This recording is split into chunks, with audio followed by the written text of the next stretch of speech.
I was born October 17th, 1986 in Charleston, West Virginia.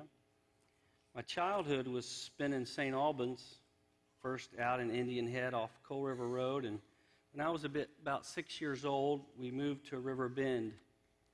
The first 17 years of my life were spent in our town of St. Albans, and I had your typical modern childhood upbringing.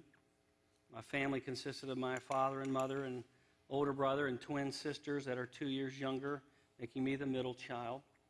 I remember attending church regularly, playing soccer and basketball in the St. Albans youth sports programs, and I was an active member in Boy Scouts.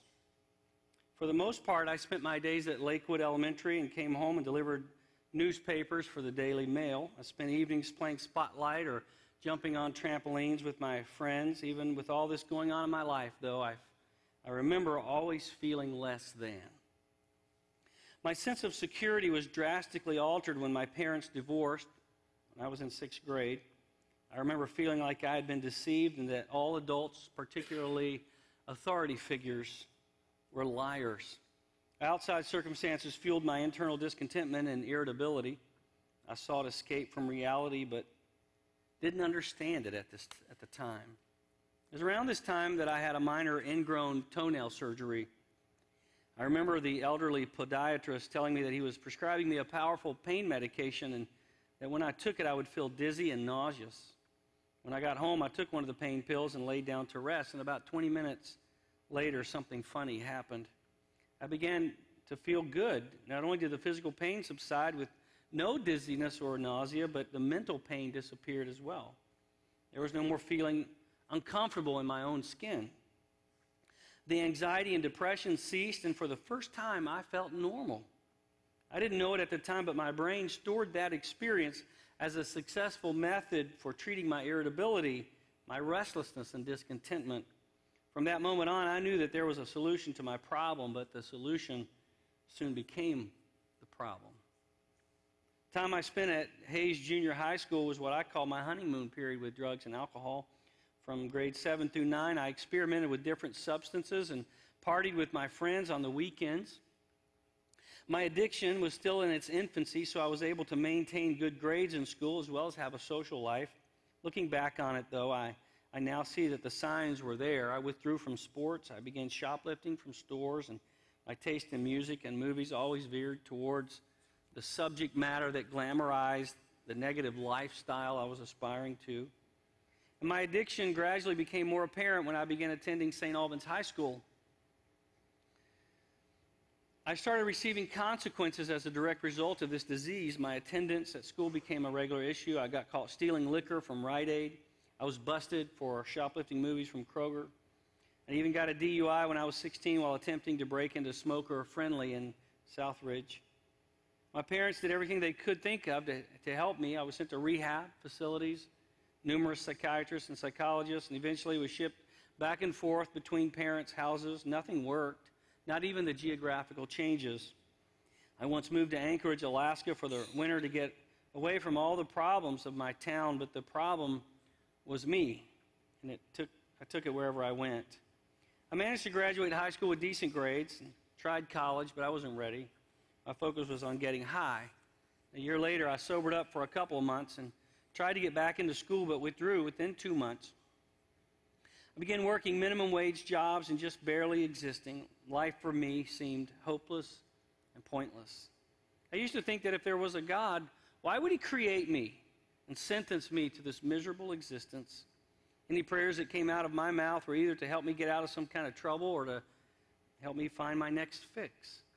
At age 25, my disease had progressed to IV drug use. Using drugs, though, was no longer fun for me. It was a full-time job. I wasn't getting high anymore. I was only getting well by fighting off withdrawals. My job, my apartment, my car, my girlfriend, they were all gone. And now I was once again living at my mom's house, unable to support myself. I was trapped without hope in the bitter morass of self-pity. Well, last week we started a series, 3-sermon series on drug addiction, and we're calling it Break Free, Loosing the Chains. And this is a serious problem. I don't know if you realize the seriousness of drugs in our in our state. But I said this last week, but West Virginia leads the nation in drug overdose deaths. Those are the ones that die. We lead the nation in this. Drugs are rampant. If you talk to your school teachers, you know that they deal with this on a daily basis. And I'm not talking just about high school teachers. I'm talking about middle school teachers. And unfortunately, in some areas of our state and of this county, we're talking about elementary school teachers. Kids that are daily exposed to alcohol and drugs and other behaviors and things that they should not be. Kids that grow up thinking this is normal. This is normal. This is normal life. This is how you deal with this. So I want to talk today about being held by your choices. The Bible says in Proverbs, I love this verse. It just kind of describes what we're trying to say. Solomon said, the evil deeds of the wicked ensnare them, and the cords of their sins hold them fast. Hold them fast. And I want to tell you, that's what addiction will do to you. It will get you someplace that you don't want to be, you never wanted to be, but you're there, and it will not let you go. It won't let you go. And so you find yourself hopeless and helpless, repeating some kind of a cycle that you don't want to be in, but you can't help it. You're in it because your brain says you've got to have it, and you do whatever it takes to get it. But I got good news for you today. Your choices, your bad choices, are not your destiny. Your bad choices are not your destiny. Isn't that a wonderful thing about our God and about His amazing grace? Is that that's not His plan for your life. You can make a bad choice today, and that's bad, and it will affect a lot of people, and the consequences may haunt you the rest of your life. But that's not your destiny. Your destiny is to live the way God had planned for you from even before you were born. Your destiny is that you would come to know Him and spend eternity with Him in heaven, only by the power of the cross. And I want to tell you something. We said this last week. There are a lot of psychologists and social psychologists and experts in the field and people studying this issue, and they'll tell you a lot of different things about why this is happening. For instance, it's in West Virginia, maybe the low economy, or maybe no jobs, or maybe it's because the jobs in West Virginia are hard labor jobs and people get hurt more often, therefore they're prescribed drugs that are addictive. Maybe it's doctors who either aren't educating themselves or their patients about the power of this drug that they're prescribing. But ultimately, it's the patient who is responsible here. But we can study it in a lot of different ways and point our fingers to a lot of different people, to parents and teachers and schools and all sorts of things that happened to me when I was younger. But I want to tell you something. The responsibility is yours, and this is a spiritual issue. It's a spiritual issue. And your bad choices are not your destiny. And so I want to talk, first of all, about two bad choices that people make. Two bad choices that people make that lead to addiction. And the first one is how you handle your problems. How you handle your problems. Something happens that you don't like, something comes your way, you're not happy with it, it's not the flow of life you expected, it's not the path you envisioned, but a bump in the road, or maybe it's a wall, or maybe it's something crashing down on you, and then the big question is, what are you going to do about this? How are you going to handle this? Because remember what they say, it's not what happens to you, it's how you react to what happens to you that matters. And so you can internalize the problem. You can, you can make it feel like, that it's somebody else's fault, and you can turn to something. You can turn to substances, or drugs, alcohol, or any sorts of things to deal with your problem. How you handle your problems is a big choice for you. And some people say, and there's studies out on this all the time, is there a predisposition to addiction?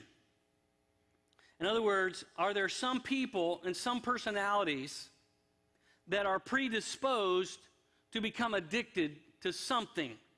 Whether it's, we talked last month about sexual addictions, or if it's a drug abuse or some kind of behavior. Is there a predisposition?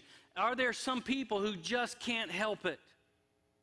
And are there, maybe you know people, maybe they're friends of yours or family members that, there may be some that you know that can, they can drink alcohol and then they can put it down, and or they can, they can be responsible with alcohol or with temptation, that kind of thing.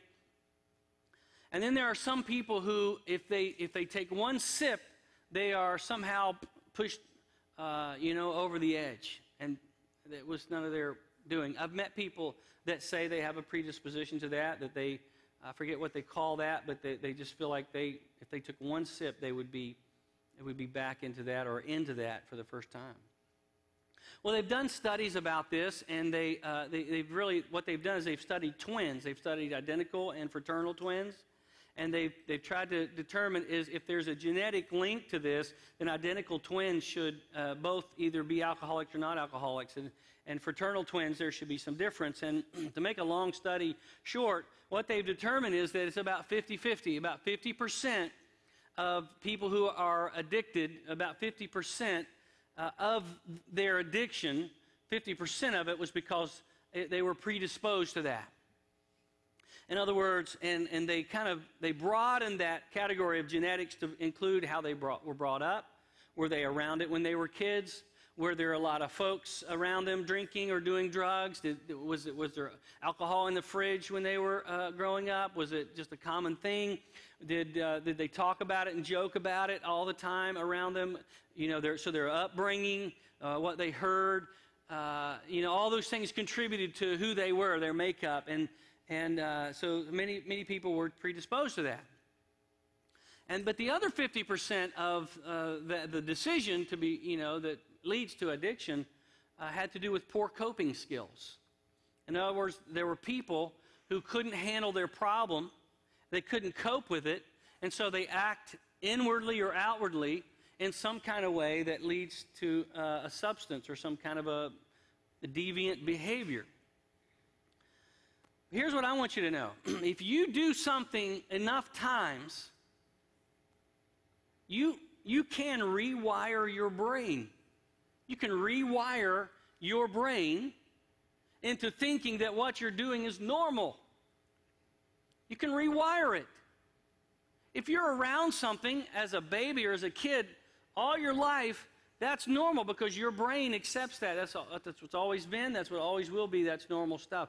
And so if you do something, you will put a path down your brain, and your brain will think this is normal. And the whole world around you says that's not normal. But in your mind, this is normal. And so you can become an addict. And really, you can be addicted to anything and everything. Last week, we talked about people being addicted to their cell phones. You notice mine's on the table today. Thought I was addicted, didn't you? Rex, you don't have my background up there, by the way. I would have it if I had my phone. But you see what I'm saying? Listen, it's a choice. It's our choice initially. And one bad choice is how you handle your problem. How do you handle your problem? The other bad choice, I think, and there are many, and I'm just going to talk about this other one, is what friends you hang out with. This is so important, isn't it? It's so important who you hang out with, and parents, who you allow your children to hang out with. Listen, you need to know about these people your middle school daughter and middle school son are hanging out with. Why are we naive to think that everything's okay in their home like it is in your home? We need to know everything about them. Who are your parents? I need to meet your parents before I let my child spend the night in your home. I need to know what kind of a kid are you. You get in trouble at school. You see what I'm saying? And we need to keep our eyes on the friends that our kids hang out with. And listen, if you're here and you know you have some bad friends that are pulling you down, I just want to remind you, it's a lot easier to pull down than it is to pull up. And at some point, you're going to get caught up in that if you're not careful. Choosing your friends is so important. The Bible talks a lot about this. In Proverbs 12, Solomon said this. He said, the righteous choose their friends carefully, but the way of the wicked leads them astray. And I really like the next chapter, verse 20, that says, walk with the wise and become wise. A companion of fools suffers harm. And you know what that means is, look, maybe you're not doing the dumb thing. Maybe you're innocent here and you're just hanging out with people who are doing the dumb thing. Their stupidity, their foolishness, their bad choices are going to affect you. It's like a shotgun spray. You're going to be hit by some of the shrapnel of the stupidity of their choices if you continue to hang out with them. You understand what I'm saying? That's what he's saying here. Walk with the wise and become wise. But if you're a companion of fools, you're going to suffer. You're going to suffer. And I wish we had time to tell you about all the people who didn't think they'd end up where they were, but they hung out with the wrong people, and before you know it, they are at the end of a path that they thought, I never thought I'd be here. And I can remember when so-and-so offered me that smoke or that pill or that drink, and that's where they are today. So look, this is a big deal. You can make a bad mistake here. Choose your friends wisely. Well, I just want you to remind you, though, but your bad choices are not your destiny. They're not your destiny. So our main text is in Ephesians chapter 5, and I want to read this text because this should be, if you're an addict or if you're making bad choices, you need to read this. You need to read this verse right here. These verses. It's in Ephesians 5, starting with verse 15. Paul says, be very careful. Be very careful. Now, if I had a Bible that I underlined in and highlighted in, if I had that kind of Bible, I would absolutely just tear that one up. I'd go just short of tearing a hole in my page on that one. Be very careful then how you live, not as unwise, but as wise, making the most of every opportunity because the days are evil. Therefore, don't be foolish, but understand what the Lord's will is. Don't get drunk on wine, which leads to debauchery. Instead, be filled with the Spirit. For instance, this be very careful. Paul is he's making some extra effort here to tell these people, be careful. I mean, really, be careful. This is, in the original language, this is like a highlighted, bold print deal here, this word. It's not just a, hey, watch what you're doing here. This is be very careful. And that's why the translators here of the NIV have put the word very in front of it. You know, when you tell your kids before they leave you, what do you say to them? And they're getting ready to drive off. You say, hey, be careful. Be careful. And we say it so much that it doesn't mean anything now, does it? Be careful. But Paul is saying here, look, red flag here, watch how you live. Be very careful. For instance, if you came to visit me at my house, and you said, hey, what's on the other side of the yard over there? I said, oh, nothing, just a garden. And if you said, I want to go see your garden, and if you started walking out my yard to my garden, you know what I would say to you? I would say, be very careful. I have a dog, and I don't always get the shovel out. I know that you can pay people to do that, but I'm not doing that either. And, some people should do that in my family. They should do that. I shouldn't be left up to me all the time. Amen? But they don't do that. So if it gets done, I do it. But, I get sick of doing it, and I don't do it all the time. So if you came to my house and you went walking through my yard, I wouldn't say be careful. I would say be very careful. Now, fortunately, I have a big dog, so that's all I'll say about that. So, you be very careful. That's what Paul's saying here is, look, watch where you step. Watch where you walk. Be very careful. Now, he's talking to people who lived in a century, who lived in a time when, normal was going to worship a goddess by having sex with a prostitute in a temple. Normal was going over here and, I don't know what you know about first century drug use or first century stuff, but they had their stuff. They had their things that they had alcohol. I mean, he says here wine. They had all their drugs and hallucination or whatever those are called. You guys know that. They had all that stuff. And that stuff was normal, and some of it was normal as part of their worship. And Paul's telling these new Christians here in Ephesus, he's saying, look, you live in a world that is evil. I mean, evil, so evil that what is good is called evil, and what is evil is called good. It's a reversal of values. So you have to be very careful that you don't get confused and twisted up in your thinking to think that what you're doing is a good thing, because everybody's doing it when in fact it is a bad thing. Be very, very careful. What would Paul say about our day? What would he say about our age being evil? Listen, I grew up in southern West Virginia, Mercer County, and I can remember going to school and hearing about stuff that happened in other schools and other places. And I can remember hearing my mother occasionally, or some other adult, or even, when we were kids, we were talking about this, you'd hear them say, wow, just be glad we live where we do. Be glad we live in this community because, we just don't have that here. We just don't have that here. It's what's out there. And now, I don't know if that was naivete, if they were just blinders, but I want to tell you something. It's like if it's not here, it's coming here. It's like a tsunami of evil. And, it's probably starting in Hollywood or somewhere like that, and it's coming here. It's coming here. But I want to tell you something. It's already here. It's already here. And here's my question for you. And here's my big question for me that I had to come to grips with, that I had to wrestle with, because I want to tell you something. If I could choose anything else to do, I would do it. I wouldn't be helping people who are on drugs. But here's my question for you. How can you be a Christian? How can I be a pastor? How can we be a church that is right smack dab in the middle of the drug epidemic of our nation, where people are dying more frequently here from drug overdoses than they are from automobile accidents? How can we live here and do nothing about it? How can we live here and be oblivious and just walk by it and say, man, it's bad. It's really bad out there. I hope they can get a hold of it. This is a spiritual issue. Therefore, it has to be dealt with spiritually.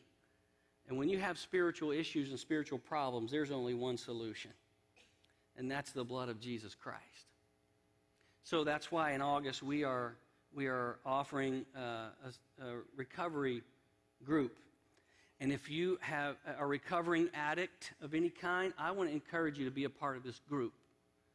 If you have to share your testimony in order to do it, or if you have to sneak in the back hallway and do it, listen, people need your help. And so I'm going to invite you to be a part of that recovery support group. It starts August 20th, and I want you to get the word out to people who may be struggling, who aren't ready for this group yet, but keep inviting them, because this is going to be a safe place for them come August on a Wednesday night when they can come and meet in a group. If you know people, if you care about them, get them some help. And we're going to also offer a recovery support group, and this is for people who have people in their family who they're dealing with. They're lying and they're stealing from them, and they're watching them destroy their life right in front of their eyes, and they can't stop it. And those people need help. And so we're going to have a recovery support group, and it's going to meet back here in one of the back rooms on a Wednesday night. And if you know of people who have reached out to you because they can't do anything about their child or grandchild or whatever, or their spouse, then I want you to invite them to this recovery support group. We're going to offer our building up on another night, maybe a Monday night, I think we said, for an AA meeting. And this is Alcoholics Anonymous. We're going to open it up for them. And we need people who will serve on that team. We need people who say, I care about these folks, and I want to babysit their children, because, you know, most AA meetings around here don't offer child care. And I care about them, so I'll for an hour, I will watch their kids. I'll do child care for them. I'll volunteer. I'll rotate with someone once a month for this to happen. Or I'll be the team that comes in the cafe early and prepares refreshments for these folks that come in. We need an AA team. And I don't know what God has in store for us, but there's a place in Huntington called the Healing Place that we need one in every community. We need one in every community, especially in this state. And I don't know what God has in plan for us, but I want us to be a part of something that He does, especially for women. Because women, long-term recovery, they have to go out of state. And maybe others for men. But I want to tell you something, folks. We cannot exist here. We cannot be here in the middle of this and turn our backs or close our eyes to what we're living in. So when God convicted me sitting in a courtroom in Putnam County over this issue, I don't know of any other reason He did it other than to push me out of my comfort zone and say, you've got to try to do something. And I want to tell you something. I'd rather do anything else than that. I'd rather do anything else. I'd rather deal with marital problems, and that's bad enough. I wish the only problem we had were back talking kids. I know how to deal with that. You remember teachers? You remember some of you when you're in school, maybe you've been a teacher a long time, and years ago, the big problem in schools, remember what it was? It was two things. Kids were talking out of turn. They were talking to their friend, and they were chewing gum, dadgummit. They were chewing gum. And those were the problems. I wish those were the only problems that elementary school teachers and up had to deal with today. But it's not, is it? Because these kids are growing up, and this is normal. Your choices are not your destiny. Let me tell you what choices I think you should make real quickly. 4 wise choices. Be very careful. Number 1, be patiently determined. Look, it's a big step, a big decision to say, I'm gonna get off drugs. I'm gonna stop drinking. That's a big decision, but I want to tell you something. That's only the first decision. You got to be patient, very patient, and you got to be determined, because you're taking the first step of an uphill 1,000-mile journey. And it's not going to be easy, because that drug does not want to let you go, because your brain does not want to do this. It's not in it.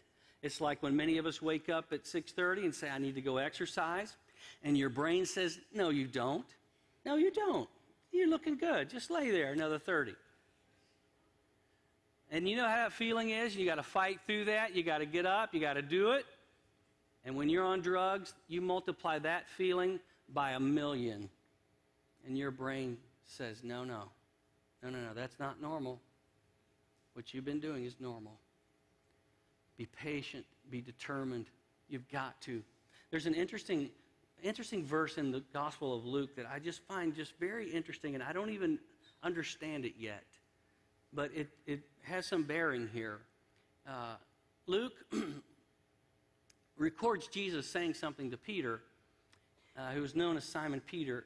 Jesus turned to Peter and he said, Peter, Simon, he said, Satan has asked to sift all of you. Now, most versions say you, just you, Peter. Maybe it was all of them. We don't know if it's singular or plural here yet. Sift you as wheat. And listen to this. But I have prayed for you. I have prayed for you that your faith may not fail. And when you have turned back, strengthen your brothers. Jesus says, Peter, I don't know what you're going to do here. Now, he doesn't necessarily say, I'm not omniscient, I'm not all-knowing, but that's what kind of we're hearing here. That's on face value. At face value, Jesus is saying, look, Satan wants you back. He wants you. But I prayed for you. I've prayed that you will stand strong, that your faith will endure, that you won't give in. I don't understand all that Jesus is praying for Peter. But you know what I think that tells me is that he's pulling for you, too. And he's interceding on your behalf to the Father, saying, help him. Help his faith. Give him something. Interesting verse. But you got to be patient. You got to see the future. You got to envision it. The second wise decision you should make is you got to relearn how to live. And any recovering addict will tell you this. You got to relearn how to live without the drug. Relearn it. That means changing your routine, changing your patterns, changing your friends, changing what you eat, changing your physical output, your exercise. You got to relearn how to live. That's a good decision, to wake up and say, I'm not going to do this anymore. You know, God's in that business. He's in the relearning how to live business. The third, I like this verse right here. Isaiah, real quickly, I love this first line. God says, look, I'm doing a new thing. I'm doing a new thing in your life. It springs up. Don't you perceive it? I'm making a way in the wilderness and streams in the wasteland. And that's what your life feels like when you're an addict. It feels like a barren, empty wasteland, a wilderness. Well, the third wise choice I think you need to make is to let other people help. Can't do it alone. We talked about this with sexual addiction, with addiction to pornography and other sexual behavior outside of marriage. You can't beat this stuff alone. Your brain won't let you. You are not strong enough to beat your brain. Think about that. You're not smarter than your brain. You should tweet that. You're not. You need help. You need somebody else to speak into your life. That's what a good friend does. He says, look, that's dumb. That's dumb. Don't do that. Do you realize you're losing this? You're going to lose that. You could lose this. Do you realize the people this will affect? We can do this. I don't know of any recovering addict who's ever given a testimony that said, I don't need anybody. I don't need any man. All I need is God. Now that sounds good, but I want to tell you something. It ain't true. Nobody could say that except Jesus. You need people. Let other people help. Can't beat it alone. Solomon said this. He said, two are better than one. They have a good return for their labor, and if either one of them falls down, the other can help get up. Pity anyone who falls and has no one to help him up. And if two lie down together, they'll keep warm. How can one keep warm alone? Though one may be overpowered, two can defend themselves. A cord of 3 strands is not quickly broken. So what he's saying there is, look, there's power in numbers. If you know somebody who's addicted, you know somebody who's losing it, you know somebody who's throwing it away by making bad choices, don't do nothing. Do something and get another friend and do something if you care about them. The last decision I think we should make is stay clear of our triggers. You know what a trigger is? That's not that thing you have your finger on when your daughter's boyfriend comes around, just for kicks.